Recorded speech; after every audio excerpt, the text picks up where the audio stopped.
நமக்கு முன்னாடி நமக்கு வேண்டிய ஒருத்தர் ஒரு கிளாஸில் நமக்கு பழச்சாறு கொண்டாந்து வைக்கிறாருன்னு வச்சுங்க. உடனே நாம் என்ன பண்ணுவோம்? எடுத்து கிடுகிடுன்னு சாப்பிட்ருவோம், அடுத்தவங்க யாரும் வர்றதுக்குள்ள. அதை விட்டுட்டு அதை கொண்டாந்து வச்சவர்கிட்டயே அதோட விலை என்ன அப்படி இப்படின்னு நான் கேட்டுக்கிட்டு இருப்போம். நாம் கேட்க மாட்டோம். ஆனால் காந்திஜி அப்படி கேட்டாராம். எப்போ தெரியுமா? 1935. அந்த வருஷம் மே மாசத்துல ஒரு நாள் காந்திஜி டெல்லியில் இருக்கிறார். அப்போ அவருக்கு 2 டம்ளர் மாம்பழச்சாறு கொண்டாந்து கொடுக்குறாங்க. அதை வாங்குறார். இதோட விலை என்ன அப்படின்னு கேட்டார் காந்திஜி. யாருக்கிட்ட கேட்டாருன்னா மனுபென் காந்தி கிட்ட கேட்குறார். அவங்க தான் கொண்டாந்து கொடுக்குறாங்க. காந்திஜிக்கு உதவி செய்யறதுக்காக அவர் கூடவே இருந்தவங்க அவங்ககிட்ட தான் கேட்குறாரு. காந்திஜி சும்மா வேடிக்கைக்காக இப்படி கேட்குறாருன்னு நினச்சிட்டாங்க அந்த அம்மா. அதுவும் இல்லாமல் அதோட விலையை கேட்டால் காந்திஜி நிச்சயமாக அதை சாப்பிட மாட்டார் அப்படிங்கிற பயம் வேற. அதனால் அந்த அம்மா பதில் எதுவும் சொல்லாமல் கம்முன்னு இருந்துட்டாங்க. கொஞ்ச நேரம் ஆச்சு. அந்த பழச்சாறு வச்ச இடத்துல அப்படியே இருக்குது. வச்ச இடத்துல வச்சபடியே இருக்குது. காந்திஜி அதை சாப்பிடவே இல்லை. மனுபென் காந்தி பார்த்தாங்க. மெதுவாக காந்திஜி கிட்ட போய் அதை சாப்பிடுங்களேன் அப்படின்னாங்க. பழச்சாறு விலை என்னன்னு கேட்டேன். அதுக்கு பதில் இல்லை. அது முதல் தப்பு. பதிலை எதிர்பார்த்திருந்தும் அதை பற்றி விசாரிக்கல. அது 2வது தப்பு. இப்படி 2 தப்புகளை பண்ணிவிட்டு என்கிட்ட வந்து இதை சாப்பிடுங்கன்னு சொன்னால் அது எப்படி அப்படின்னு கேட்டாராம் காந்திஜி. மனுபென் காந்தி என்ன சொல்றதுன்னு தெரியாமல் திகைச்சு போய் நின்றுக்கிட்டு இருந்தாங்க. காந்திஜி தொடர்ந்து சொன்னாராம். இப்போ என் முன்னாடி வச்சிருக்கிற இந்த பழச்சாறு விலை சுமாராக ஒரு ₹1/2 இருக்கும். அது அந்த காலத்து மதிப்பு. இந்த பழச்சாறு இல்லாமல் கூட என்னால் இருக்க முடியும். ஆனால் அவசியமான பொருள்களை வாங்கறதுக்கு கூட சக்தி இல்லாத மக்கள் இந்த நாட்டில் நிறைய பேர் இருக்கிறாங்க. அப்படி இருக்கிறப்போ எனக்கு என்னத்துக்கு இந்த விலை உயர்ந்த பானம்? இதை இப்போ நான் சாப்பிட்டா என் உடம்பு வேணும்னா ஆரோக்கியமாகலாம், ஆனால் என் மனசு அமைதி அடையாது. எனக்கு என்னுடைய உடல் ஆரோக்கியத்தை விட மன ஆரோக்கியம்தான் முக்கியம். அதனால் இதை நான் சாப்பிட மாட்டேன், எடுத்துகிட்டு போயிடு அப்படின்னாராம். அந்த சமயத்தில் ஒரு அகதி பொண்ணு 2 குழந்தைகளோட காந்திஜியை பார்க்கறதுக்காக வந்தது. வணக்கம் சொல்லிச்சு. காந்திஜி உடனே தனக்கு முன்னாடி இருந்த பழச்சாற்றை எடுத்து அந்த பொண்ணுகிட்டையும் குழந்தைகள்கிட்டையும் கொடுத்து சாப்பிட சொன்னார். அவங்க அதை வாங்கி ரொம்ப சந்தோஷத்தோடு சாப்பிட்டாங்களாம். அதை பார்த்த காந்திஜி முகத்தில் ஒரு புன்னகை, ஒரு பரவசம், ஒரு திருப்தி. அவர் மனசு நிறைஞ்சிருந்தது. அப்போ அவர் சொன்னாராம், ஆண்டவன் எனக்கு எப்பவும் சரியான சமயத்தில் கை கொடுப்பாருங்கிறது அதுக்கு இதுதான் அத்தாட்சி. நான் ஒரு இக்கட்டான சூழ்நிலையில் இருக்கிறப்ப கூட கடவுளின் கருணையால் அந்த சூழ்நிலை என்னை பாதிக்கலை. என் கூட இவ்வளவு நாள் பழகியும் கூட இங்கே இருக்கிறவங்க எனக்கு அதிக விலை உள்ள பழரசத்தை கொடுத்தாங்க. ஆனால் சரியான நேரத்தில் அதை சாப்பிட வேண்டியவங்களை என்கிட்ட அனுப்பி வச்சு என்னை சந்தோஷப்படுத்தினார் கடவுள். அவருக்கு நன்றி அப்படின்னாராம் மகாத்மா காந்தி.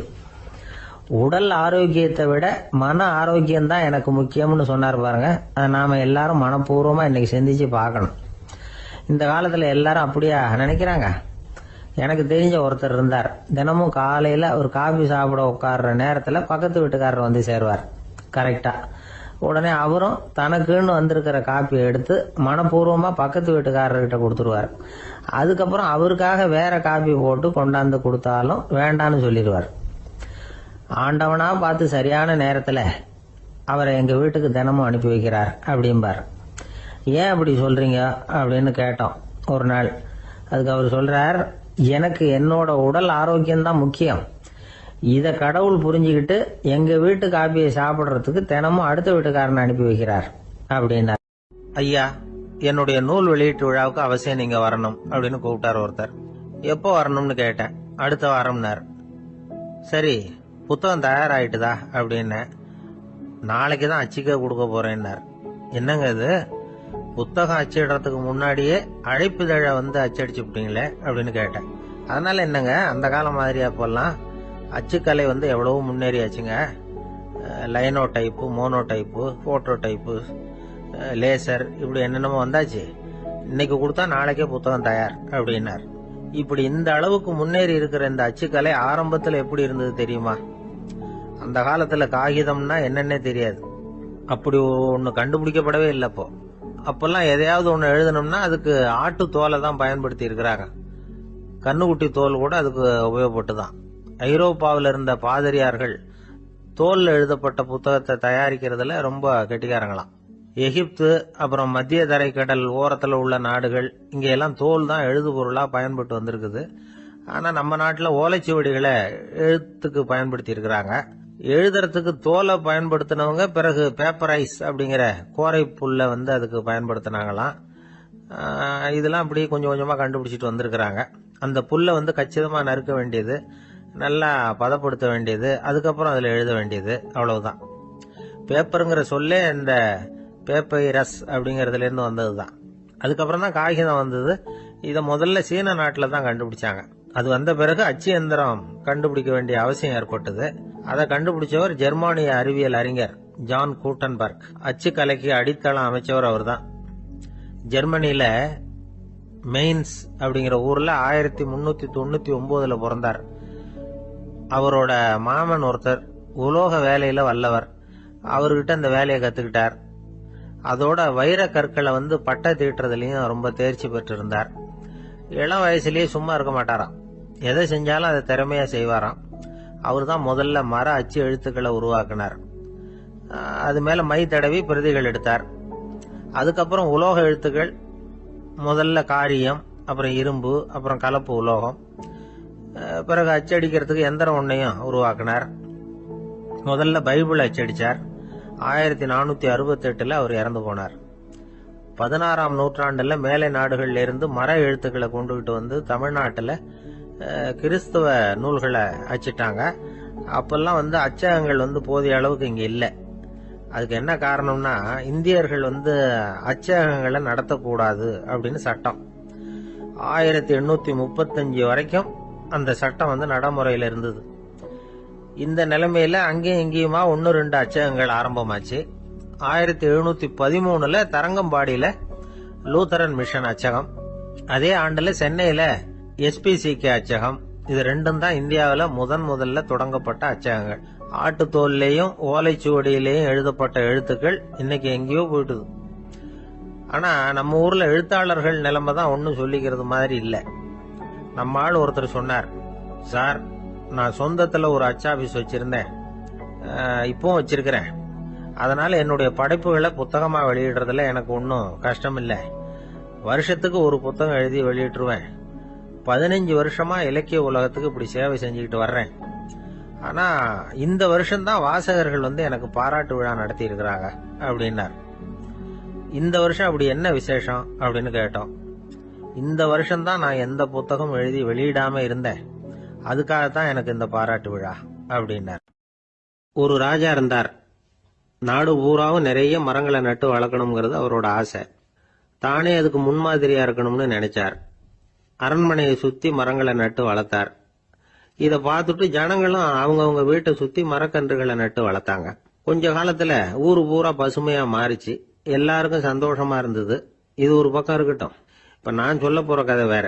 அதாவது அந்த ராஜா ஒரு நாள் தன்னுடைய அரண்மனைய சுத்தி இருக்கிற விதவிதமான மரங்களை எல்லாம் போய் பார்த்தார். எப்படி இருக்கிறீங்க அப்படின்னு ஒவ்வொரு மரத்துக்கிட்டையும் விசாரிச்சாராம். எந்த மரமும் சந்தோஷமா இருக்கிறதா தெரியல. அதுக்கும் மனசுல ஒரு குறை. முதல்ல ஆலமரத்துக்கிட்ட போனார். அது சொல்லிச்சு, மண்ணா, நான் நல்லா பெருசா வளர்ந்துருக்கிறேன், அடர்த்தியா இருக்கிறேன், கிளையெல்லாம் 4 பக்கமும் நல்லா படர்ந்துதான் இருக்குது, இருந்தாலும் எந்த பிரயோஜனமும் இருக்கிறதா தெரியல எனக்கு. என்னுடைய பழம்லாம் ரொம்ப சின்னதா இருக்குது, என் கண்ணுக்கு சரியா புறப்பட மாட்டேங்குது. நான் இருக்கிற சைஸுக்கு என்னுடைய கிளையில இருக்கிற பழம்லாம் எவ்வளவு பெருசா இருக்கணும், அது இத்தினூண்டு இருக்கிறது எனக்கு பெரிய அவமானமா இருக்கு. இப்படி இங்க நின்றுகிட்டு இருக்கிறதே ரொம்ப கூச்சமா இருக்கு. ஒரு நல்ல புயல் வந்ததுன்னா பேசாம சாஞ்சு விடலாமான்னு பாக்குறேன் அப்படின்னு புலம்புது ஆலமரம். சரி இருக்கட்டும்னு நினைச்சுக்கிட்டு ராஜா அடுத்தபடியா ஒரு அத்தி மரத்துக்கிட்ட போனார். அதுவும் புலம்ப ஆரம்பிச்சுட்டுது. நான் கூட பெரிய மரம் தான், இல்ல இலையெல்லாம் அழகா தான் இருக்குது, பழம் அழகா இருக்குது, இருந்தாலும் உள்ள விஷயம் இல்லையே, அத்தி பழத்தை புட்டு பார்த்தா அத்தனையும் சொத்த அப்படின்னு பழமொழியே உண்டாயிட்டுத. இப்படி ஒரு கெட்ட பேரோட நான் இருக்கணுமா அப்படின்னு புலம்புது அது. சரி இது இருக்கட்டும் அப்படின்னு சொல்லி அடுத்தபடியா வேப்ப மரத்துக்கிட்ட போனார். அது தன்னுடைய வேதனையை வெளியிட்டது. எனக்கு எவ்வளவோ மருத்துவ குணங்கள்லாம் இருக்கிறதா சொல்லிக்கிறாங்க, இருந்தாலும் என்ன பிரயோஜனம், என்னுடைய பழத்தை மனிதர்கள் யாரும் விரும்பி சாப்பிடுறது இல்லையே அப்படின்னது. ராஜா அடுத்தாப்புல இருந்து ஒரு பனை மரத்துக்கிட்ட போனார். நான் நல்லா உயரமா தான் வளர்ந்துருக்கிறேன், மற்ற மரங்கள்லாம் என்னை அண்ணாந்து தான் பார்க்கணும், இருந்தாலும் என்கிட்ட நிழலுக்காக யாரும் ஒதுங்கறது இல்லையே அப்படின்னது. என்ன இது, எல்லா மரமும் இப்படி திருப்தி இல்லாம இருந்துகிட்டு இருக்குதே அப்படின்னு நினைச்சுக்கிட்டே ராஜா அடுத்தபடியா அங்க இருந்த ஒரு பைன் மரத்துக்கிட்ட போனார். அழகா உயரமா பசுமையா தான் இருந்தது, ஆனா பழமோ பூவோ கிடையாது. அதை நினைச்சு அது வருத்தப்பட்டுக்கிட்டு இருக்குது. ஓக் மரம் அது ஒன்று நின்றுட்டு இருந்தது. அது என்ன சொல்லிச்சுன்னா, இலையுதிர் காலத்துல என் மேல இருக்கிற எல்லா இலைகளும் உதிர்ந்து போடுது, முடி கொட்டின மனிதர்கள் மாதிரி மொட்டையா நான் நிக்க வேண்டி இருக்குது, என்ன வாழ்க்கை இது அப்படின்னு சொல்லி அழுத்துக்கிட்டது. சரி, புளிய மரம் என்ன சொல்லுது பாப்போம்னு அதுகிட்ட போனா, என்னுடைய நிழல்ல யாருமே தங்க மாட்டாங்க, உடம்புக்கு சூடுன்னு ஒதுங்கி போயிடுவாங்க, அடிமரத்தை பாத்தீங்கன்னா பட்டையெல்லாம் உறிஞ்சி பாக்குறதுக்கே கேவலமா இருப்பேன் அப்படின்னுது அது. முருங்கை மரம் என்ன சொல்லிச்சு தெரியுமா, என்னுடைய இலை காயெல்லாம் சாப்பிட்றவங்களுக்கு சத்து கொடுக்கறது வாசம் தான், ஆனா என் உடம்புல சத்தே கிடையாது, கொஞ்சம் வேகமா காத்து அடிச்சதுன்னா முறிஞ்சு விழுந்துடுறேன், என்ன வாழ்க்கை இது அப்படின்னு சொல்லி அது வருத்தப்பட்டது. ராஜா யோசனை பண்ணார், என்ன இது, மரங்கள் பூமியின் வரங்கள்னு சொல்றோம், மழை பெய்யறதுக்கு அதுதான் காரணம், பூமி செழிப்பா இருக்கிறதுக்கும் அதுதான் காரணம், வீடு கட்டுறதுக்கு மரம், நாற்காலி செய்ய உபயோகப்படுத்துறதுக்கும் அதுதான் உபயோகப்படுது, மனுஷனுக்கு வேண்டிய ஆகாரங்களையும் கொடுக்குது, இப்படியெல்லாம் இருந்தும் எல்லா மரமும் நிம்மதி இல்லாம இருந்துகிட்டு இருக்குதே அப்படின்னு நினைச்சார். அப்போ அங்க இருந்த ஒரு மகிழ மரம் அவர் கண்ணுல பட்டது. அந்த மரம் மட்டும் கொஞ்சம் நிம்மதியா மகிழ்ச்சியா இருக்கிறது மாதிரி தெரிஞ்சுது. உடனே ராஜா அதுகிட்ட போனார். உனக்கு மனசுல எதுவும் குறை இல்லையான்னு கேட்டார். இல்ல, நான் சந்தோஷமா தான் இருக்கேன்னு அந்த மகிழ மரம். அப்படியான்னு ஆச்சரியமா கேட்டார் ராஜா. ஆமா மன்னா, இந்த இடத்துல நீங்க ஒரு முருங்கை மரத்தையோ வேப்ப மரத்தையோ கூட நட்டிருக்கலாம், ஆனா இந்த இடத்துல நடுறதுக்கு என்ன தேர்ந்தெடுத்திருக்கிறீங்க, அதுவே எனக்கு பெருமை, அதுவே எனக்கு திருப்தி அப்படின்னு தான் மகிழ மரம். மகிழ மரம் சாதாரணமா தான் இருக்கும், இளம் மஞ்சள் நிறத்துல பூக்கள், அது காய்ந்தும் மனம் வீசும். மகிழ மரம் மாதிரி மன திருப்தியோட வாழறதுக்கு நாம கத்துக்கணுமா. நாம இந்த உலகத்துல ஒரு நாயாவோ நரியாவோ கூட பிறந்திருக்கலாம், மனுஷனா பிறந்திருக்கிறோம், அதுவே பெருமை தானே. இந்த நிறைவு தான் மகிழ்ச்சியின் ரகசியம். ஒரு பையன் அப்பா கிட்ட போய், அப்பா நீங்க இந்த உலகத்துல ஒரு மனுஷனா பிறந்தது என்னோட அதிர்ஷ்டம் நானா. ஏண்டா அப்படி சொல்றேன்னு இருக்காரு அப்பா.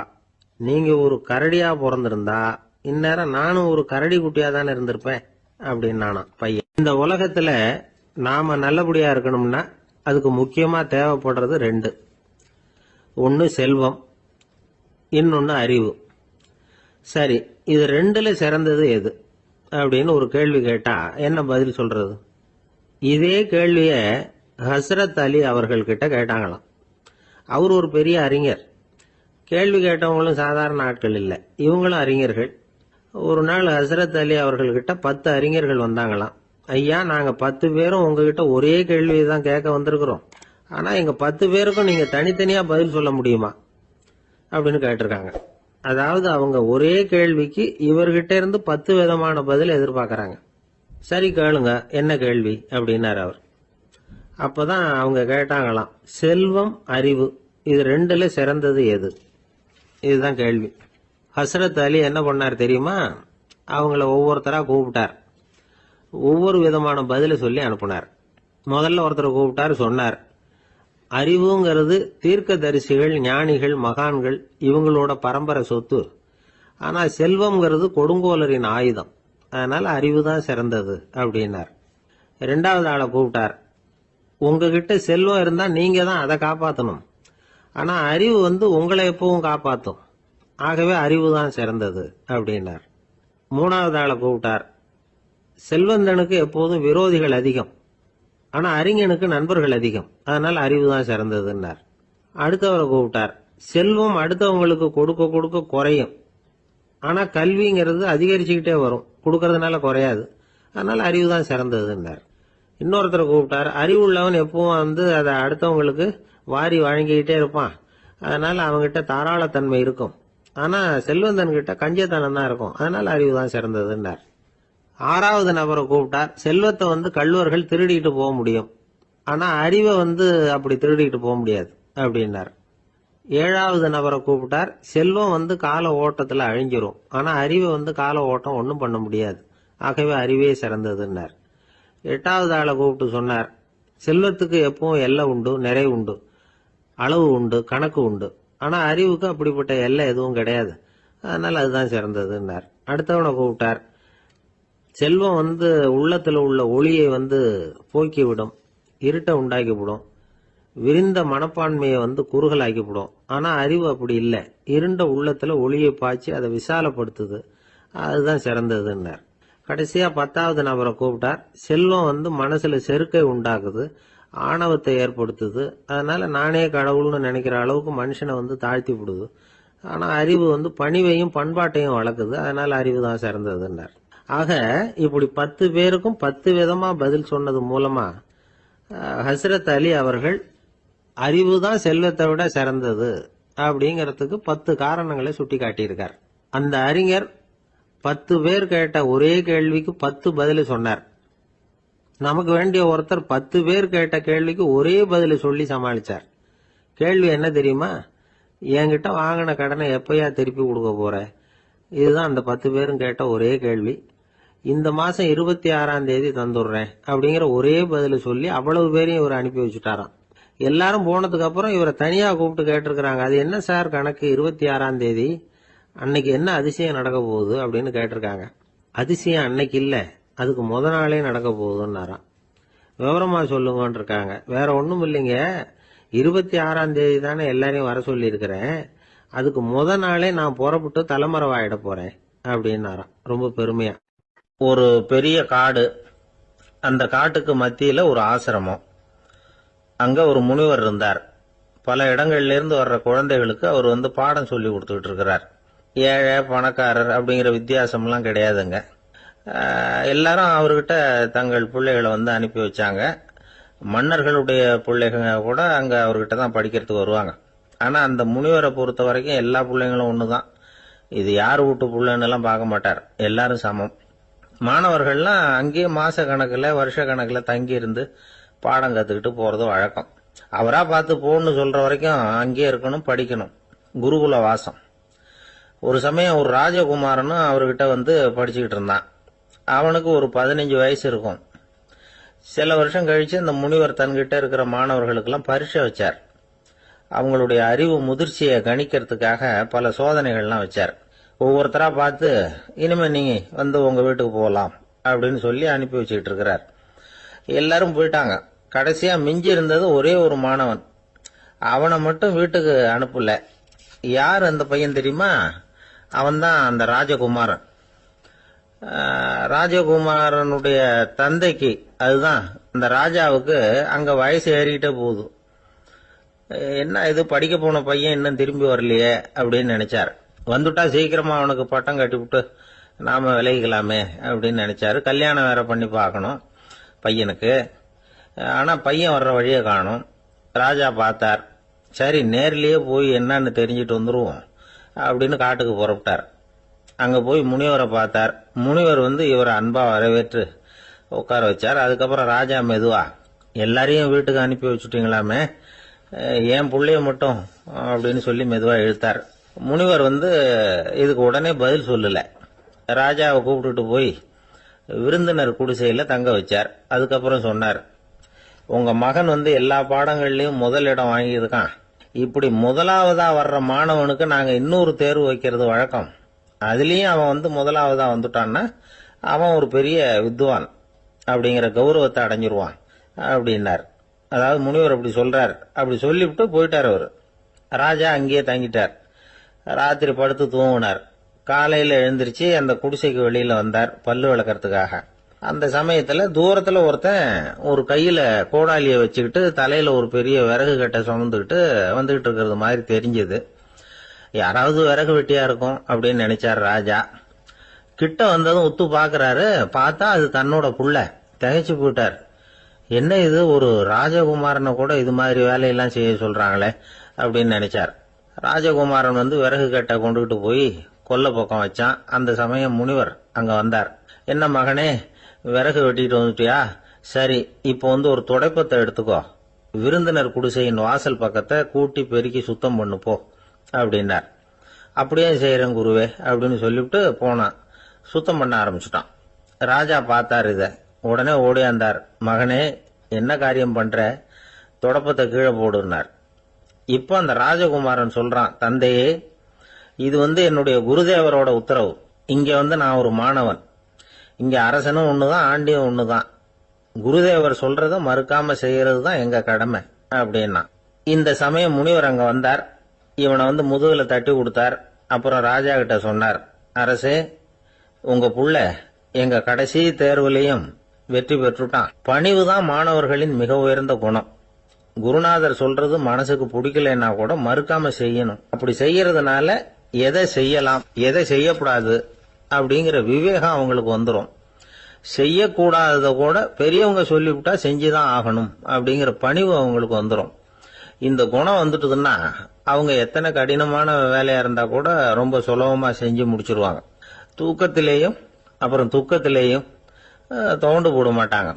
இந்த பணிவும் விவேகமும் அவங்க கிட்ட மன உறுதியை ஏற்படுத்தும். அந்த உறுதி உங்க பையனுக்கு வந்தாச்சு. இனிமே அவனை நீங்க அழைச்சிட்டு போகலாம். அவன் நிச்சயமா பேரும் புகழும் பெறுவான் அப்படின்னாரு. ராஜா அவரை பார்த்து, குருதேவா, புரிஞ்சுக்கிட்டேன், என்னை மன்னிக்கணும் அப்படின்னாரு. அதுக்கப்புறம் மகனை அழைச்சிக்கிட்டு நாட்டுக்கு திரும்பி வந்துட்டார். இந்த கதைய இன்று ஒரு தகவல்ல சொல்லுங்க சார், உங்க நிகழ்ச்சியில சொல்லுங்க சார் அப்படின்னு சொல்லி மாணவர்கள் கேட்டா, பணிவா இருக்கிறது எப்படி அப்படிங்கறத புரிஞ்சுக்குவாங்க அப்படின்னு சொன்னார் ஒருத்தர். சரி சொல்லுவோம், அதுக்கு முன்னாடி நேர்லயே ஒரு பையன்கிட்ட சொல்லி பார்க்கலாமே அப்படின்னு தோணுச்சு. உடனே ஒரு பையனை கூப்பிட்டோம். ஏன்பா, உங்க வாத்தியார் உனக்கு இது மாதிரி ஒரு பரீட்சை வச்சா என்ன பண்ணுவேன் அப்படின்னு கேட்டோம். நானும் அப்படிதான் சார் நடந்துக்குவேன், விறகு வெட்டுவேன், தொடப்பத்தினால கூட்டி சுத்தம் பண்ணுவேன், உடனே செஞ்சு முடிச்சிருவேன் சார் அப்படின்னா. பலே பரவாயில்லையே அப்படின்னோம்.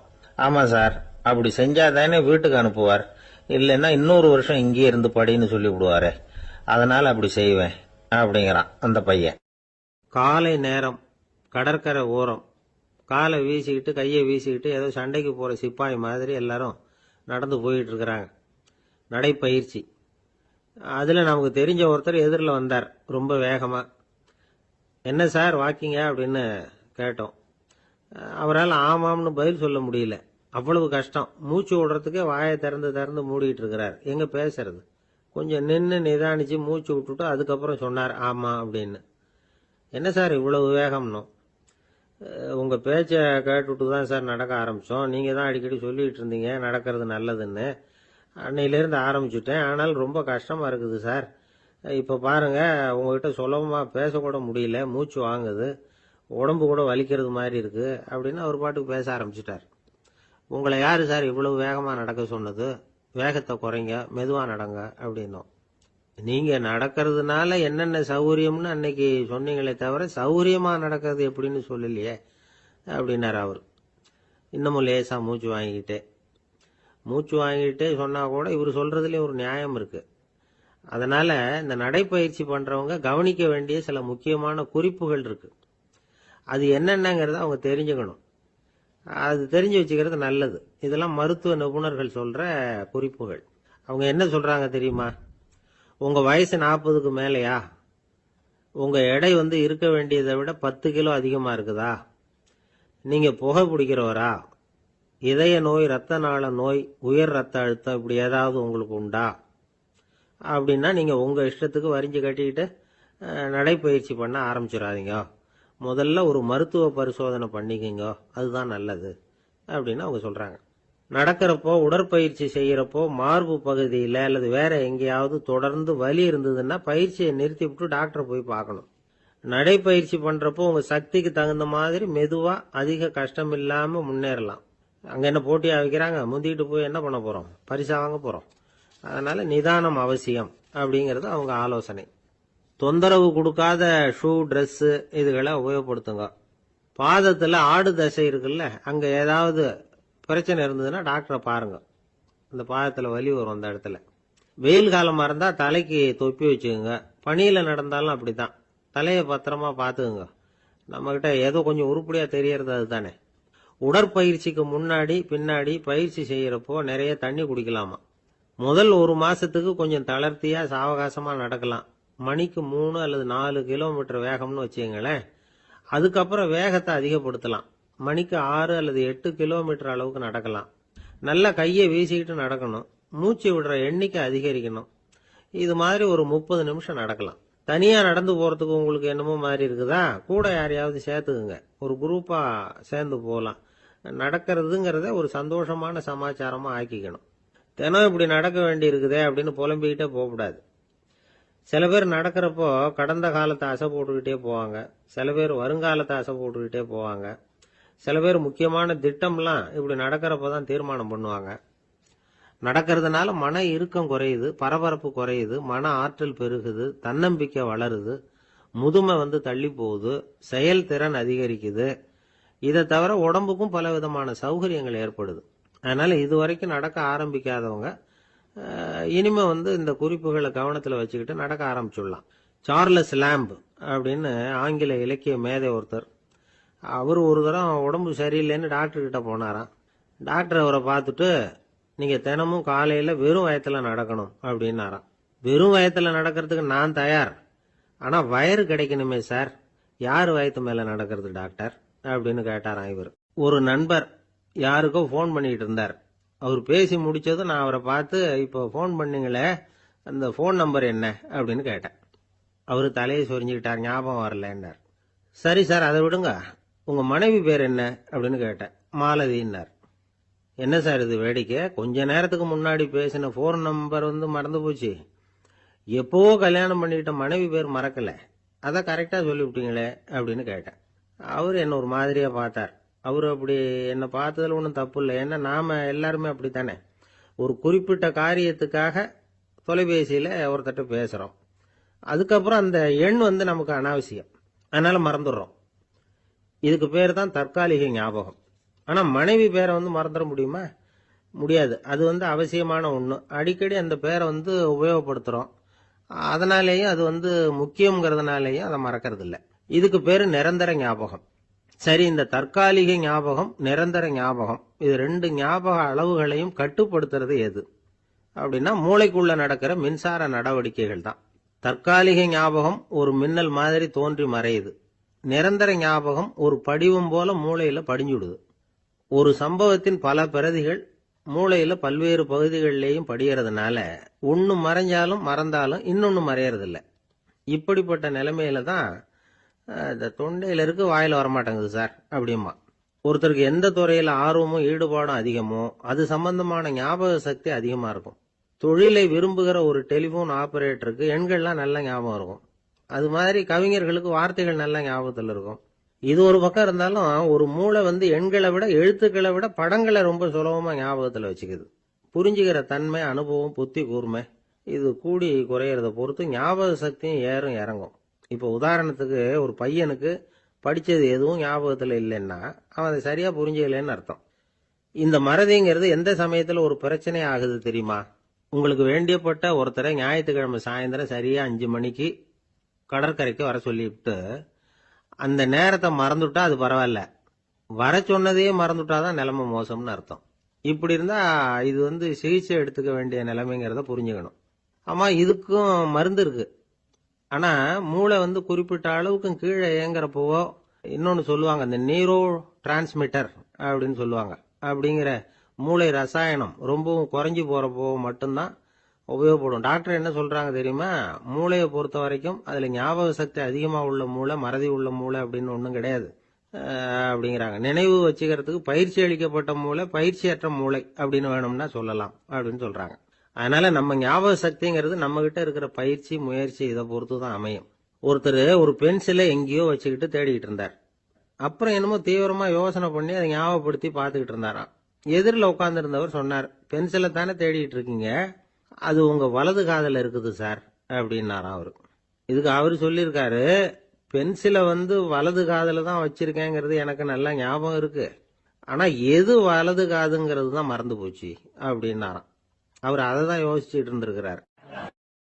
ஒருத்தர் ஓடி வந்தார், இன்னொருத்தரை பார்த்து, சார் உங்க சைக்கிளை ஒரு நாள் இரவல் கொடுங்களேன், பக்கத்து ஊருக்கு போயிட்டு வர வேண்டியிருக்கு அப்படின்னார். இவர் சைக்கிளை கொடுத்து பத்திரமா கொண்டுட்டு போங்கன்னார். சார் இதை பத்திரமா கொண்டு போறேன், கவலையே வேணாம், ஏன்னா இது உங்களோட சைக்கிள் அப்படின்னு நான் நினைக்கல, என்னோட சைக்கிளா நினைக்கிறேன் அப்படின்னார். அதுக்கப்புறம் தான் இவருக்கு உண்மையாவே பயம் வந்துட்டுது. ஏன்னா அவர் சொன்னது மாதிரி அதை தன்னோட சைக்கிளாவே நினைச்சு தள்ளிட்டு போட்டா என்ன பண்றது? எது எதை நம்முடையதா நினைக்கணுங்கிறதுக்கு ஒரு வரையறை இருக்கு. சில பேர் ஆபீஸையே வீடா நினைச்சு விடுறது உண்டு. அப்படிப்பட்டவங்க கூட வீட்டை ஆபீஸா நினைக்கிறது இல்ல. ஏன்னா வீட்டில் இவர் ஆபீசரா நடந்துக்க முடியறதில்ல. இதெல்லாம் ஒரு பக்கம் இருக்கட்டும். இப்போ விஷயத்துக்கு வருவோம். பொறியியல் மேதை டாக்டர் விஸ்வேஸ்வரய்யா இருந்தார் இல்லையா, பாரத ரத்னா விருதெல்லாம் கொடுத்தாங்களே. ஆபீஸ் வேலை வேற, சொந்த வேலை வேற அப்படிங்கிறதுக்கு ஒரு உதாரணமா இருந்தவர் அவர். மைசூர் மகாராஜா கிட்ட திவானா இருந்தார். அவர் ஒரு நாள் அரசாங்க வேலை காரணமா வெளியூர் போயிருந்தார். ஹாசன்கிற ஊருக்கு பக்கத்துல ஒரு பயண மாளிகை, அங்க தங்கிவிட்டார். ராத்திரி அங்க தங்கி இருந்துட்டு விடிஞ்சதும் ஊருக்கு திரும்புறதாக திட்டம். ராத்திரி தூங்கறதுக்கு ரொம்ப நேரம் ஆயிட்டுது. ரொம்ப நேரம் வரைக்கும் அரசாங்க சம்பந்தப்பட்ட வேலைகளையே பார்த்துக்கிட்டு இருக்கிறார். அரசாங்க ஃபைல்கள் நிறைய இருந்தது. அதையெல்லாம் ஒவ்வொன்றா எடுத்தார், படிச்சு பார்த்தார், பரிசீலனை பண்ணார். அதில் எழுத வேண்டியதை எழுதினார், கையெழுத்து போட்டார். ஒரு வழியா அந்த வேலையெல்லாம் முடிஞ்சுது. அதுக்கப்புறம் என்ன பண்ணார்னா, தன்னுடைய சூட்கேஸை திறந்தார். அதிலிருந்து 2 மெழுகுவத்தியை எடுத்து கொளுத்தி வச்சார். அந்த பயண மாளிகையில அது வரைக்கும் எரிஞ்சுக்கிட்டு இருந்த மின்சார விளக்குகளை அணைச்சுட்டார். அதுக்கு பிறகு அந்த மெழுகுவத்தி வெளிச்சத்துல சில புத்தகங்களை தொடர்ந்து படிக்க ஆரம்பிச்சிட்டார். அந்த பயண மாளிகையில பணியாளரா இருந்தவர் இதை பார்த்துட்டு ஓடி வந்தார். மறுபடியும் மின் விளக்க போடுறதுக்காக போனார். விஸ்வேஸ்வரய்யா அதை பார்த்துட்டு போட வேணாம்ட்டாராம். இதுவரைக்கும் நான் அரசாங்க அலுவல்களை கவனிச்சுக்கிட்டு இருந்தேன், அதனால மின் விளக்குகள் அப்ப எரிஞ்சதுல தப்பு இல்லை. இப்ப நான் புத்தகம் படிச்சுக்கிட்டு இருக்கேன், இது என்னுடைய சொந்த வேலை. இங்க இருக்கிற மின் விளக்கு அதுக்காக ஏன் எரியணும் அப்படின்னு கேட்டாராம். இப்ப இருக்கிற சில அரசு பணியாளர்கள் கிட்ட இந்த சம்பவத்தை பேச்சோட பேச்சா சொல்லி பார்த்தேன். அவங்களால இதை ஜீரணிக்கவே முடியல. நேர்மை தேவைதான் சார், அதுக்காக அவ்வளவு தூரத்துக்கு அது தேவையா அப்படிங்கிறாங்க. விஸ்வேஸ்வரய்யா அப்படி பண்ணினது தான் ஒரு நேர்மையாளர் அப்படின்னு இந்த உலகத்துக்கு நிரூபிக்கணுங்கிறதுக்காக இல்ல. தான் அப்படி நடந்து காட்டினா தன்னை சுத்தி இருக்கிறவங்களும் அதை கேள்விப்படுறவங்களும் முடிஞ்ச அளவுக்கு பொது வாழ்க்கையில அரசு பணியில நேர்மையை கடைபிடிக்க முயற்சி பண்ணலாமே அப்படிங்கிறதுக்காகத்தான். இப்பவும் சில பேர் இருக்கிறாங்க, இவங்க ஆபீஸ் வேற வீடு வேறன்னு நினைக்கிறது இல்ல, அவ்வளவு உரிமை. ஒருத்தர் அப்படிதான், அவருக்கு அவசரமா 5000 ரூபாய் தேவைப்பட்டது. ஆபீஸ் பணத்தை எடுத்துக்கிட்டார். அந்த நேரம் பார்த்து ஆடிட் வந்துட்டுது. ஆப்பிட்டுக்கிட்டார். விசாரணை நடக்குது. அவர் சொல்றார், சார் நான் நேரம் காலம் பார்க்காம ஆபீஸ்ல வேலை செய்வேன். ஏன்னா அதை என்னோட ஆபீஸா நினைக்கிறேன். அவசரத்துக்கு அந்த பணத்தை எடுத்தேன், மறுபடியும் வச்சுடலாம்னு தான் இருந்தேன். அதுக்குள்ள இப்படி ஆயிட்டுது. நீங்க என்ன நினைச்சாலும் சரி, நான் ஆபீஸ் வேற வீடு வேற அப்படின்னு நினைக்கிறது இல்ல, அது என்னோட சுபாவம் அப்படின்னார். விசாரணை பண்ணவர் தீர்ப்பு வழங்கினார். உங்க சுபாவத்துக்கு மதிப்பு கொடுத்து நானும் தீர்ப்பு வழங்குறேன். நீங்க கொஞ்ச நாள் ஜெயிலில் இருந்துட்டு வாங்க, அது உங்களுக்கு கஷ்டமா இருக்காதுன்னு நினைக்கிறேன். ஏன்னா அங்க போனாலும் நீங்க உங்க சுபாவப்படி வீடு வேற ஜெயில் வேறன்னு நினைக்க மாட்டீங்க அப்படின்னாராம். தானத்துல சிறந்தது எது அப்படின்னு ஒரு கேள்வியை கேட்டு, தானத்துல சிறந்தது நிதானம் அப்படின்னு அதுக்கு ஒரு பதிலும் சொல்றவங்க உண்டு. நிதானம் ரொம்ப அவசியம். அதுவும் இன்றைய உலகத்துக்கு ரொம்ப அவசியம். இன்னைக்கு உலகம் ரொம்ப பரபரப்பா போயிட்டு இருக்குது. பொறுமையா இருக்கணும்னு நினைக்கிறவங்களால கூட அப்படி இருக்க முடியறதில்ல. பொறுமையை சோதிக்கிறது மாதிரி பல சம்பவங்கள், அதையெல்லாம் சந்திச்சே தீர வேண்டி இருக்குது. எங்க போனாலும் கியூல நிக்க வேண்டி இருக்குது, எங்க போனாலும் காத்துக்கிட்டு இருக்க வேண்டி இருக்கு. ஆபீஸ்லயோ வீட்லயோ கூட நீங்க நிதானமா பொறுமையா நடந்துக்க தெரியலன்னா உங்களுக்கு சிடுமூஞ்சி முசுடு இப்படிலாம் பேர் வச்சிருவாங்க. அது உங்களுக்கு தேவையா? சரி, வாழ்க்கையில் பொறுமைசாலின்னு பேர் வாங்கறதுக்கு என்ன வழி? முதல் பாயிண்ட், நீங்க நினைக்கிறது எதிர்பார்க்கறது செய்யறது எல்லாமே 100% கரெக்டா நடக்கணும்னு ஆசைப்படக்கூடாது. எதுவா இருந்தாலும் அதுல ஓரளவுக்கு தவறு நடக்கலாம் அப்படிங்கறத எதிர்பார்த்தே இருக்கணும். ஓரளவுக்கு அதை அனுமதிக்கணும். ஒரு நண்பரை 6 மணிக்கு ஒரு இடத்துக்கு வர சொல்லி இருக்கிறீங்க. 6 மணிக்கு அவர் வரல, உடனே பொறுமை இழந்து நடந்துக்க கூடாது. ஒரு 10 நிமிஷம் டிலே ஆகலாம். ஒரு வர்ற வழியில பஸ்ஸு கூட ஏதாவது டிராபிக்ல மாட்டிருக்கலாம். அதெல்லாம் எதிர்பார்த்தே கொஞ்சம் காத்திருக்கிறதுல ஒன்றும் தப்பு இல்லை. சில சமயம் டிலே ஆகிறது கூட நல்லதா முடியும். ஒரு பஸ்ஸை தவற விட்டுட்டு ஐயோ கொஞ்சம் ஒரு 2 நிமிஷம் முன்னாடி வந்திருந்தா பிடிச்சிருக்கலாமே அப்படின்னு தவிச்சுக்கிட்டு இருப்பாங்க சில பேர். அடுத்தபடியா வர்ற பஸ் நேரடியா நீங்க போக வேண்டிய இடத்துக்கே கொண்டு போய் விடுற பஸ்ஸா கூட இருக்கலாம். அது உங்களுக்கு முன்னாடி தெரியாதுல்ல. சில நெருக்கடியான சூழ்நிலைகளை தமாஷா எடுத்துக்கிறதுக்கு பழகிக்கணும். சில இடங்களுக்கு போறப்ப காத்திருக்கிறதுக்கு நம்ம மனசை தயார்படுத்திக்கிட்டே போகணும். ஒரு ரயிலுக்கோ பஸ்ஸுக்கோ அல்லது விமானத்துக்கோ கப்பல் பிரயாணத்துக்கோ போறப்போ அங்க போய் நீங்க மணிக்கணக்கில் கூட காத்துக்கிட்டு தான் இருக்கணும். புறப்படுற நேரம் கூட மாறலாம். நீங்கள் போய் சேர்ந்ததும் அது உடனே புறப்படணும்னு கட்டாயமா என்ன? அது மாதிரி சமயத்தில் படிக்கிறதுக்குன்னு சில சுவாரஸ்யமான புத்தகங்களையும் கையில் எடுத்துக்கலாம். உங்களை சுற்றி எவ்வளவோ சுவாரஸ்யமான சம்பவங்கள் நடந்துக்கிட்டு இருக்குதுல்ல, அதையெல்லாம் வேடிக்கை பாருங்க. எதுக்காக காத்துக்கிட்டு இருக்கிறோமோ அந்த காரியத்தில் உண்மையாகவே நமக்கு ஒரு அக்கறை இருந்தால் நமக்கு போர் அடிக்காது. சில கோயில்களில் பார்த்துருப்பீங்க, தரிசனத்துக்காக பக்தர்கள் நாள் கணக்கில் காத்துக்கிட்டு இருப்பாங்க. அவங்களெலாம் அழுத்துக்கிறது இல்லை. ஆண்டவனை தரிசிக்கணுங்கிற உண்மையான அக்கறை இருக்கிறதுனால அவங்களுக்கு போர் அடிக்கிறது இல்லை. ஆனால் சில சினிமா தியேட்டரில் கூட பார்க்கலாமே, சினிமா கியூ கூட அப்படிதான். சாயந்தரம் 6 மணி ஆட்டத்துக்கு காலம்பரம் 6 மணிக்கே போய் கூட காத்துக்கிட்டு இருப்பாங்க. அவங்களுக்கெல்லாம் போர் அடிக்காது, படம் பார்க்குற ஆர்வம். இன்னொரு முக்கியமான விஷயத்த நாம் பழக்கப்படுத்திக்கணும். லிவ் ஃபார் தி மூமெண்ட் அப்படிங்கிறாங்க நிபுணர்கள். ரொம்ப பேர் எப்படின்னா அடுத்தபடியாக நடக்க போகிற விஷயத்திலேயே கவனமாக இருப்பாங்க. அந்த நினைப்புலேயே இந்த நிமிஷத்தை பொறுமை இல்லாமல் கழிப்பாங்க. ஒருத்தர் இருக்கார், அவர் எப்படின்னா ஆஃபீஸ் முடியறதுக்குள்ளேயே சார் 5 மணிக்கெல்லாம் ரெடியாக இருங்க, நாம் அந்த ஹோட்டலில் போய் டிஃபன் சாப்பிட்ணும் அப்படின்னு 4 மணிலேருந்து சொல்லிகிட்டு இருப்பார். 4:55 பரபரப்பாக ஓடி வருவார். 2 பேரும் புறப்படுவோம், ஹோட்டலுக்கு போவோம், சாப்பிட்டுக்கிட்டு இருப்போம். அப்படி சாப்பிட்டுட்டு இருக்கிறப்ப சார் சாப்பிட்டு முடிச்சது நேராக ஒரு ஜவுளி கடைக்கு போகிறோம் அப்படிம்பார். பரபரக்க சாப்பிட்டு முடிப்பார், புறப்படுவார். ஜவுளி கடையில் அவசரமாக சீக்கிரம் பில் போடுங்க சார், சினிமாவுக்கு நேரம் ஆகிடும்பார். சினிமா தியேட்டரில் உட்காந்து அடுத்தபடியாக எங்கே டின்னர் சாப்பிட்றதுன்னு யோசனை பண்ணிகிட்டு இருப்பார். ராத்திரி படுக்கையில் விழுந்ததுக்கு அப்புறமும் நாளைக்கு காலையில் எழுந்திரிச்சதும் அதை பண்ணணும் இதை பண்ணணும்னு திட்டம் போட்டுக்கிட்டே இருப்பார். அதாவது எப்பவும் அடுத்த நிமிஷம், அடுத்த நாள், அடுத்த வாரம், அடுத்த வருஷம், இதுதான் அவங்க சிந்தனை. இந்த நிமிஷம் என்ஜாய்மெண்ட்டை அவங்க இழந்துடுறாங்களாம். அதனால தான் வாழ்நாள் பூரா பொறுமையின்மை, அவஸ்தை, அல்லல். அதனால் நாம் எல்லாரும் வாழ்க்கையில் நிதானமாக இருக்கிறதுக்கு கற்றுக்கணுமா. அதுக்காக இந்த நிதானத்துக்கு வேறு விதமான அர்த்தம் பண்ணிக்கக்கூடாது. ஒருத்தர் அப்படித்தான் ஒரு தடவை அவருடைய குதிரை காணாமல் போயிட்டு தான். அதுக்காக அவர் கவலைப்படல, நிம்மதியாக இருந்தார், சந்தோஷமாக இருந்தார். என்ன சார் இது, உங்கள் குதிரை திருட்டு போயிட்டுதுங்கிறீங்க, நீங்கள் கவலைப்படாமல் இருக்கிறீங்களே அப்படின்னு கேட்டாங்களாம். அதுக்கு அவர் சொல்லியிருக்கார், நல்ல வேளை சார், கட்டியிருந்த குதிரை காணாமல் போயிருக்குது. நான் அது மேலே உட்காந்துருக்கிற சமயம் அது காணாமல் போயிருந்ததுன்னா, திருட்டு போயிருந்ததுன்னா நானும் சேர்ந்துல காணாமல் போயிருப்பேன் அப்படின்னாராம். எவ்வளவு நிதானமான ஆள் பாருங்க. திபேத் நாட்டில் புத்த மடாலயங்கள் நிறைய உண்டு. அதுக்கு ஒரு தலைமையகமும் உண்டு.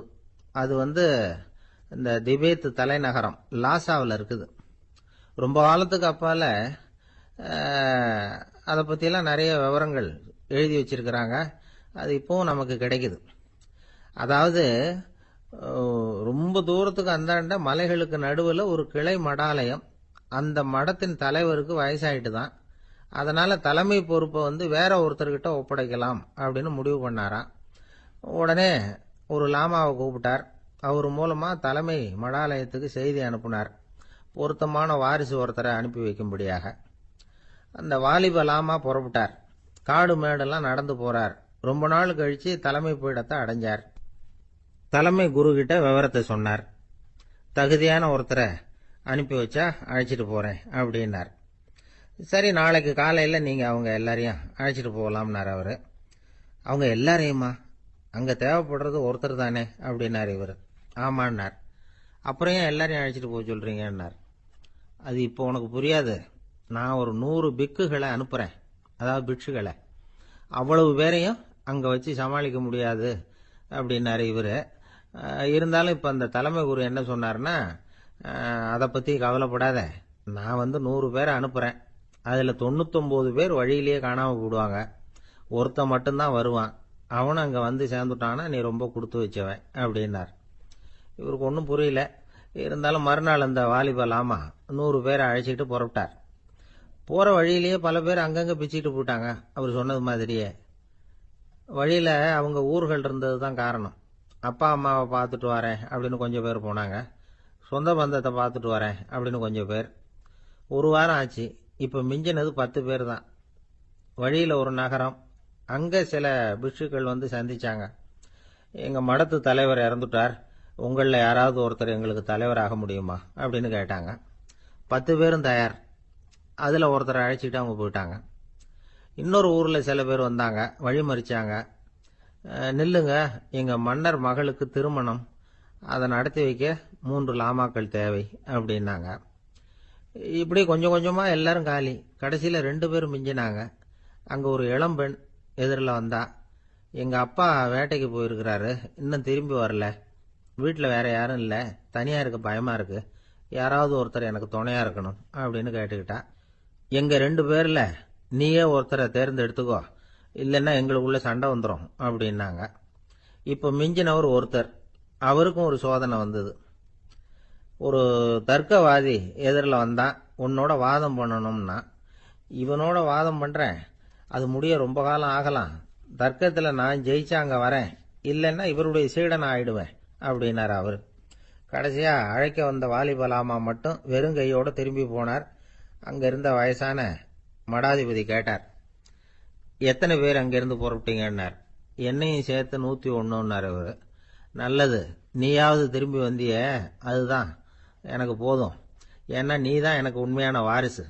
அந்த 100 பேர்ல யாரும் வரமாட்டாங்க அப்படின்னார் அவர். ஏன்னா அவருக்கு தெரியும் இவர் ஒருத்தர் தான் திரும்பி வருவாருங்கிறது. திபேத்தில் ஒரு பழங்கால பழமொழி உண்டாம், 100 பேர் செல்லலாம், எப்பொழுதாவது ஒருவன் அபூர்வமாக அடைய வேண்டிய இடத்தை அடைவான். இதுதான் அந்த பழமொழி. ஒரு உன்னதமான இலக்கை அடையணும்னா அது அவ்வளவு சுலபமான காரியம் இல்லை. இந்த காலத்து மடாலயம் ஒன்றும், அதுல ஒரு தலைவர், அவருக்கு வயசாயிட்டுது, தனக்கு ஒரு வாரிசை நியமிக்கணும் அப்படின்னு ஆசைப்பட்டார். ரொம்ப கஷ்டப்பட்டு ஒருத்தரை பிடிச்சார். தனக்கு வாரிசா நியமிச்சுட்டு அவர் சமாதி ஆயிட்டார். புதுசா பொறுப்பேற்றுக்கிட்டவர் அப்படியே உட்காந்துருந்தார். அவரை தேடிட்டு பத்திரிகை நிருபர்கள்லாம் வந்தாங்க, கேட்டாங்க. அவர் உங்க பொறுப்புல அவர் பெரியவர் விட்டுட்டு போன இது எவ்வளவு சுமாரா தேரும், எவ்வளவு விட்டுட்டு போனார் அப்படின்னு கேட்டிருக்கிறாங்க. அது என்ன ஒரு 50 லட்சம் இருக்கும் அப்படின்னாராம். அவ்வளவும் பணமா அப்படின்னு கேட்டிருக்காங்க. இல்லைங்க, கடன் அப்படின்னாராம் இவர். ஒரு காட்டுல ஒரு நரி இருந்தது. ஒரு நாள் காலை நேரம் அது தன்னுடைய இருப்பிடத்திலிருந்து வெளியில வந்தது. கொஞ்ச தூரம் நடந்து வந்தது. அப்பதான் அது தன்னோட நிழலை கவனிச்சு பார்த்தது. பார்த்தா அது ரொம்ப நீளமா பெருசா இருக்குது. காலை நேரத்துல நிழல் அப்படித்தானே இருக்கும். ஆனா அந்த நரிக்கு அந்த விஷயம் தெரியல. தன்னுடைய நீண்ட பெரிய நிழலை பார்த்து ஆச்சரியப்பட்டது. ஆஹா, நாம இவ்வளவு பெருசாவா இருக்கிறோம் அப்படின்னா என்னுடைய காலை சாப்பாட்டுக்கு ஒரு யானை இல்லைன்னா ஒரு ஒட்டகம் கிடைச்சாதான் சரியா இருக்கும் போல இருக்கு அப்படின்னு முடிவு பண்ணிட்டுது.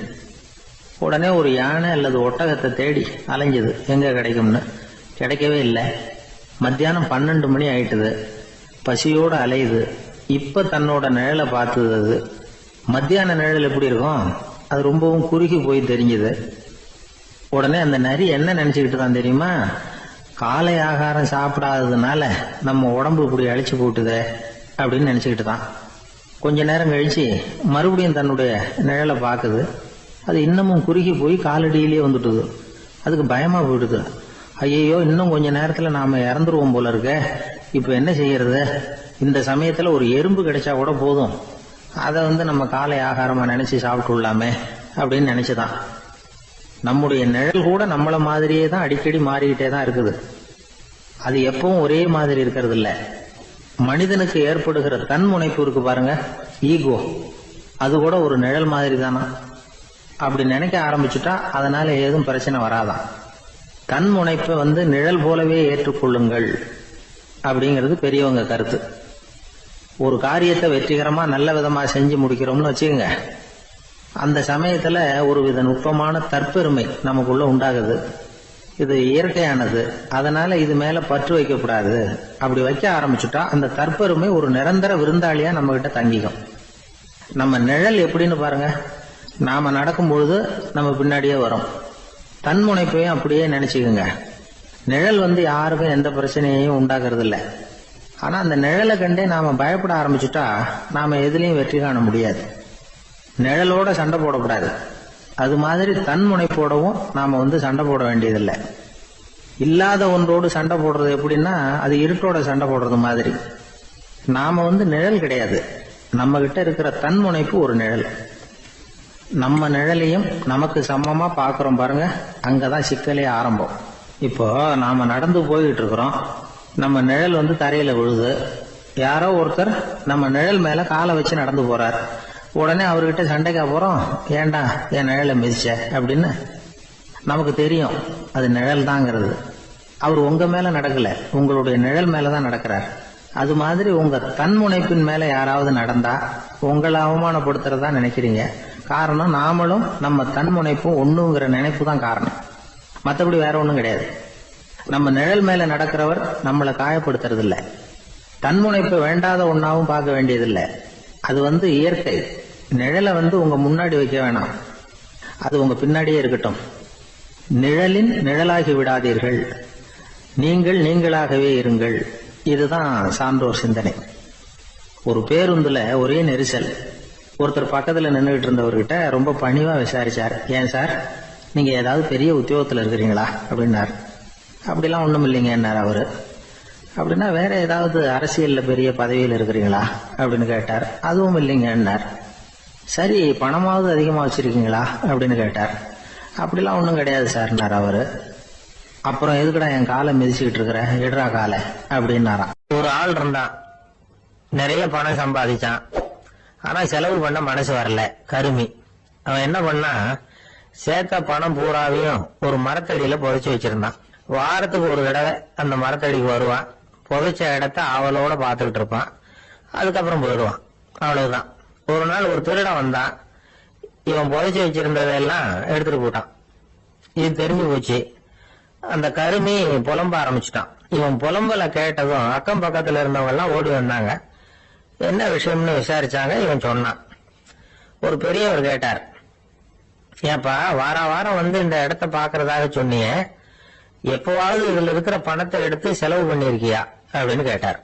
நான் அப்பப்போ அதை பாக்குறதுதான் வழக்கம், அதை தொட்டதே இல்லைன்னு. அவன் சரி அப்படின்னா இப்பவும் நீ அதே மாதிரி வாரம் ஒரு தடவை இந்த இடத்த பாத்துட்டு போகலாமே அப்படின்னாராம் அந்த பெரியவர். அதுவும் சரிதானே, எவ்வளவு காலமானாலும் அவன் அந்த பணத்தை எடுத்து செலவு பண்ண போறதில்ல. அப்படி இருக்கிறப்ப உள்ளே பணம் இருந்தாலும் ஒண்ணுதான், இல்லாம போனாலும் ஒண்ணுதான். இதுல இருந்து என்ன புரியுதுன்னா, ஒருத்தர் கிட்ட இருக்கிற பணத்தை கொண்டு அவரு பணக்காரரா ஏழையா அப்படின்னு முடிவு செய்யறது சரியில்லை.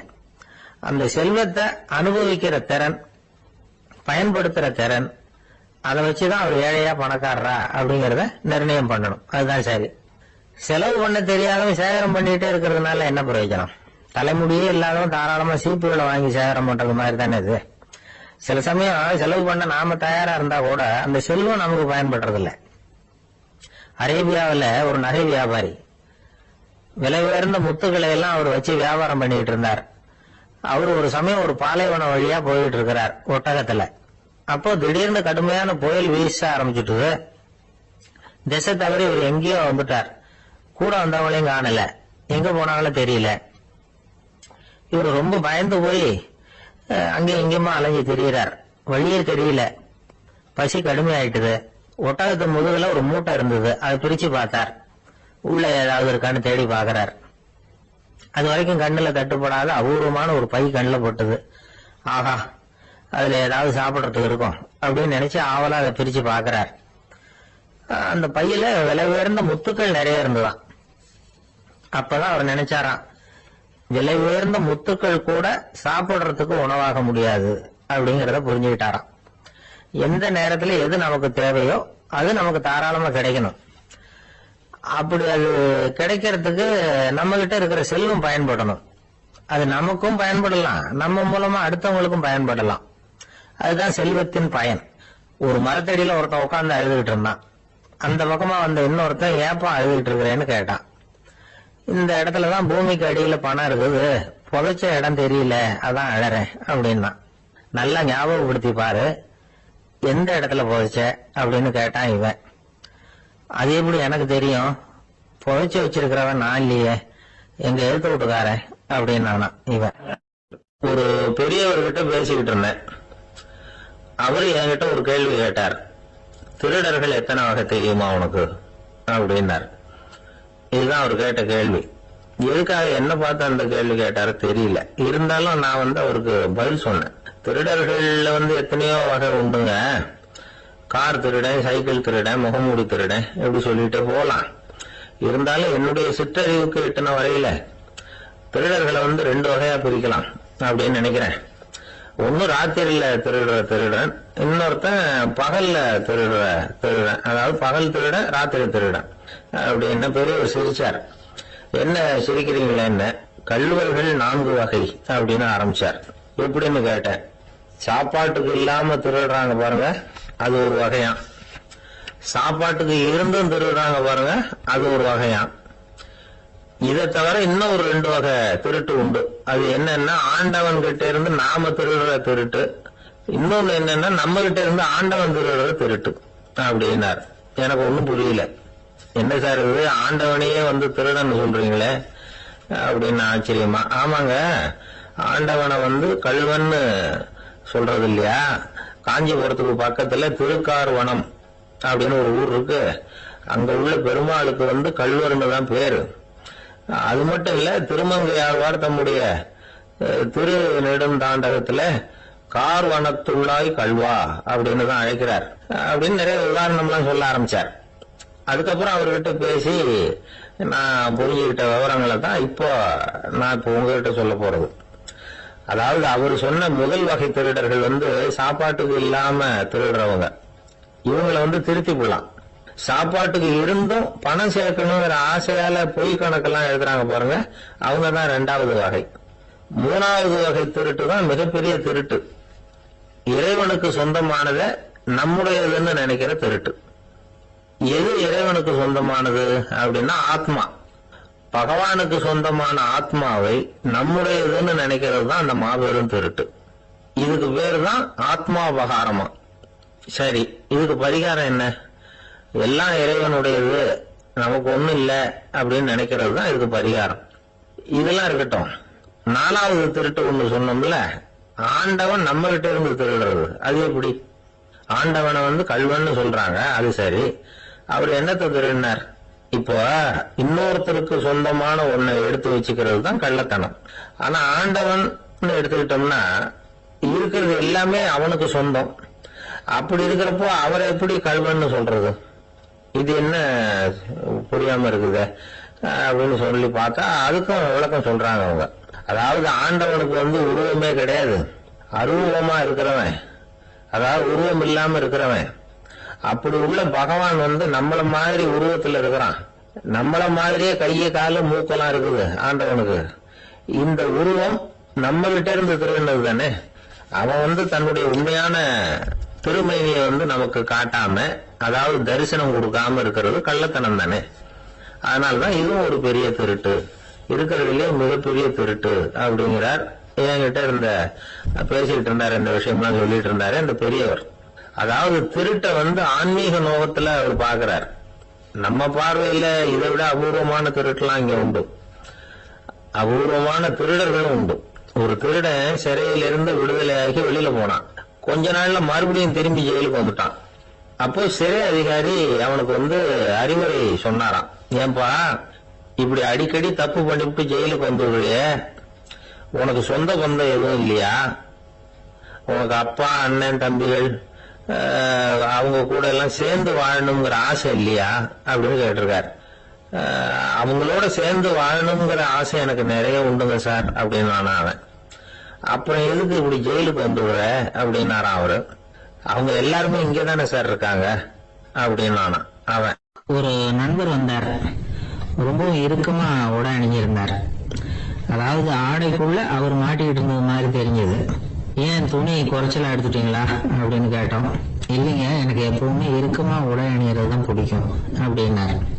ஒருத்தர் எப்படி உடை அணிகிறார் அப்படிங்கறத வச்சு அந்த ஆள் எப்படிப்பட்டவர் அப்படிங்கறத கண்டுபிடிச்சிடலாம். உடை அணிகிற விதம் ஒருத்தருடைய மனநிலையை வெளிப்படுத்துதான். இப்ப இறுக்கமான உடை அணிகிறவங்க பொதுவா மன நிம்மதி இல்லாதவங்களா இருப்பாங்களாம், கோபக்காரங்களா இருப்பாங்களாம். ரொம்ப தொலைதொலைப்பா ஆடை அணிகிறவங்க இருக்கிறாங்கல்ல, அவங்க எல்லாம் அமைதியான ஆளா இருப்பாங்களாம், சாந்தமா இருப்பாங்களாம். இவங்க எல்லாம் போராடுறதுக்கு சரியா வரமாட்டாங்களாம். இப்படி ஒரு கணிப்பு இருக்குது. அதனாலதான் போர் வீரர்களுக்கு எல்லாம் இறுக்கமான உடையை தான் கொடுக்கறது வழக்கம். ஆனா சன்னியாசிகளை பாருங்க, அவங்களுக்கு எல்லாம் ரொம்ப தொலை உடைகள் தான். அவங்க எல்லாம் வந்து டைட் பேண்ட் போட்டுட்டு நிக்க மாட்டாங்க சன்னியாசிகள்லாம். அதே மாதிரி சன்னியாசிகள்லாம் காவி உடைய தேர்ந்தெடுக்கிறதுக்கும் காரணம் உண்டு. பல ஆண்டுகள் சோதனை செஞ்சு பார்த்துட்டு தான் சன்னியாசத்துக்கு காவி தான் சரி அப்படின்னு முடிவு பண்ணியிருக்கிறாங்க. இப்ப பௌதீக விஞ்ஞானப்படியும் அதுதான் சரி. அதாவது சூரிய ஒளியில வந்து 7 வண்ணங்கள் உண்டு. ஒரு பொருள் மேல அது விழும்போது அந்த பொருள் நமக்கு சிவப்பா தெரிஞ்சதுன்னா அந்த பொருள் வந்து சிவப்பை தவிர மற்ற எல்லா நிற கதிர்களையும் உள்வாங்கிக்கிட்டு சிவப்பு நிறத்தை மட்டும் வெளியில விடுது. அதாவது விலக்கி விடுது. அதனாலதான் அந்த பொருள் வந்து சிவப்பா தெரியுது. உடல் ஆரோக்கியத்துக்கு ஓரளவு சிவப்பு தேவைப்படுது. அதனாலதான் காவி உடை அணிஞ்சா சூரிய ஒளி ஓரளவு சிவப்பு விலகிவிடும்.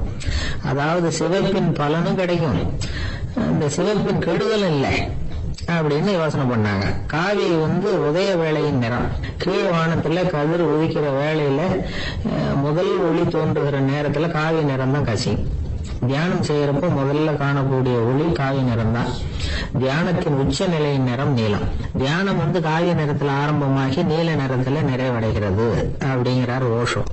நீலம் வந்து தியான சிகரம், காவி வந்து தியான ஆரம்ப குறியீடு, ஒரு சன்னியாசியின் ஆரம்ப தரிசனம் அப்படிங்கிறார் அவர்.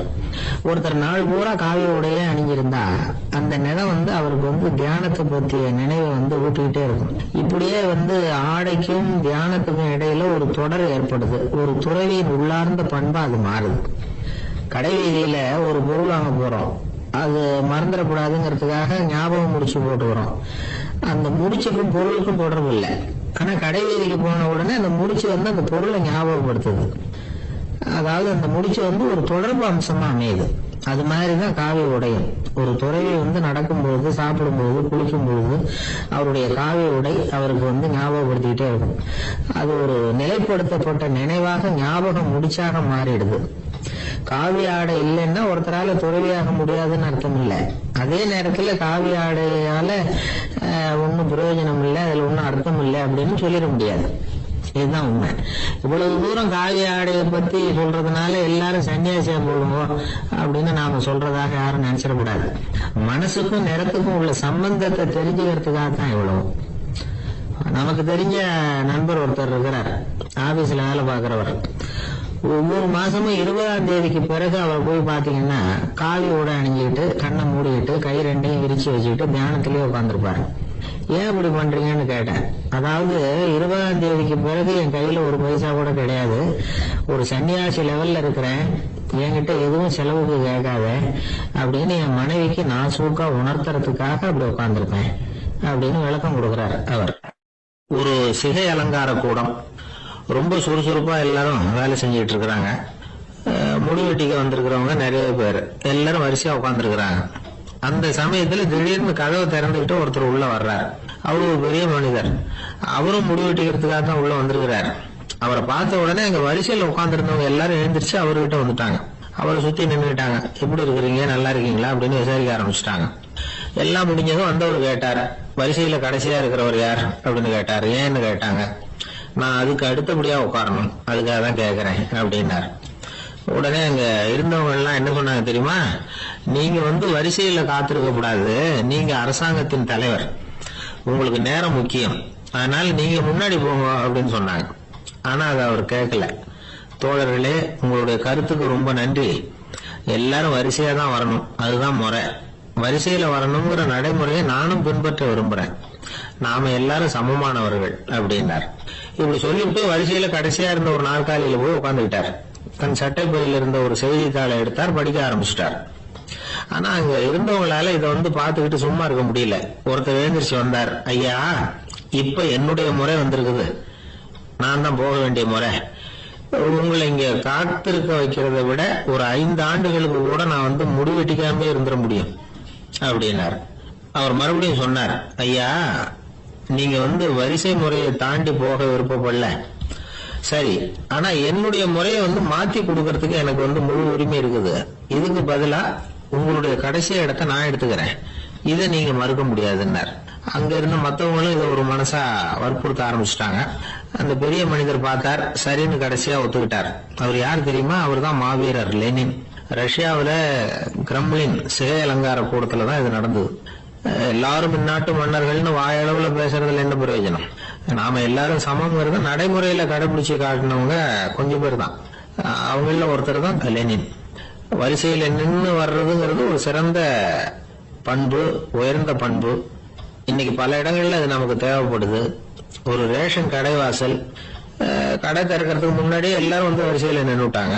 கடைசியா அந்த ஒருத்தர் கியூல முன்னாடி போறதுக்கு முயற்சி பண்றாரு. ஏற்கனவே நின்றுட்டு இருக்கிறவங்க அவரை முன்னாடி போறதுக்கு விட மாட்டேங்கிறாங்க.